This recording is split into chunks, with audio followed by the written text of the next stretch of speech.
আসসালামু আলাইকুম গাইস। আজকে আমি আপনাদেরকে দুইটি মিশন কমপ্লিট করে দেখাবো। এর আগে আপনাদেরকে বলি, এই ভিডিওতে কিন্তু গাইস একটি উইকলি লাইট গিভওয়ে রয়েছে। যারা যারা গিভওয়েটি পেতে চান তারা অবশ্যই কমেন্ট বক্সে ইউআইডিটা দিয়ে দেবেন। আর বেশি কথা না বাড়িয়ে আমরা ডাইরেক্ট ম্যাচে চলে যাই। আপনাদের কিন্তু গাইস এখানে এই সমুদ্রের পাশে নামতে হবে। সমুদ্র না, ঝর্ণার পাশে নামতে হবে। আমি একটু বেশি উপরে নেমে গেছিলাম, এই জন্য একটু নিচে নেমে গেলাম।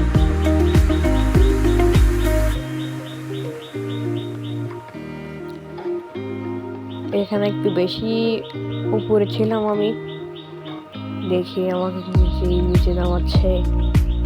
আমি লাফিয়ে উপরে ওঠার চেষ্টা করলাম, মনে করেছিলাম যে ঘরটা উপরে। ধীরে ধীরে নিচে নামলো, আমি একটা লাফ দিলাম। এরপরে এখানে চলে এসেছি। এখান থেকে এখন লাফ দিয়ে উপরে উঠতে হবে।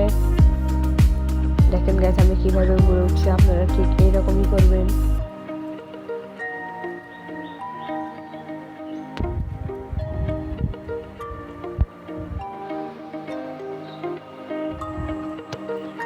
আমি কিন্তু গাইস প্রায় উঠে গেছি। এখন কিন্তু গাইস আমরা উপরে উঠে গেলাম। এখান থেকে কিন্তু গাইস আমাদেরকে ওখান থেকে উপরের 3টা স্কিল দিতে হবে এবং এর চেয়ারে বসতে হবে। তাহলে কিন্তু গাইস সফলভাবে এটা কমপ্লিট হয়ে যাবে।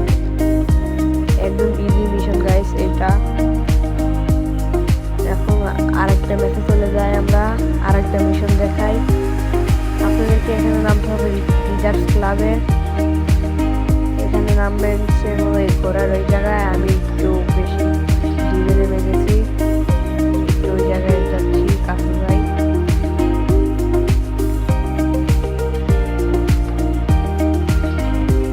একটু লুট করে আসলাম। এই যে ঘোড়াটাতে কিন্তু আপনাদের উঠতে হবে। ঘোড়াটা গাইস 10 সেকেন্ডের মতো ওয়েট করবেন। এখানে গাইস 10 সেকেন্ড ওয়েট করলে কিন্তু এই মিশনটা সহজভাবে কমপ্লিট হয়ে যাবে। গাইস আমার কিন্তু 2টা মিশন কমপ্লিট হয়ে গেছে। এখন আপনাদের আমি লবিতে গিয়ে দেখাচ্ছি। এই যে কিন্তু গাইস প্রথমটা, এই যে দ্বিতীয়টা কিন্তু গাইস দুইটাই কিন্তু কমপ্লিট হয়ে গেল। আপনারা সহজে কমপ্লিট করতে পারবেন। তো ভিডিওটি ভালো লাগলে একটা লাইক এবং সাবস্ক্রাইব হয়ে যাবেন।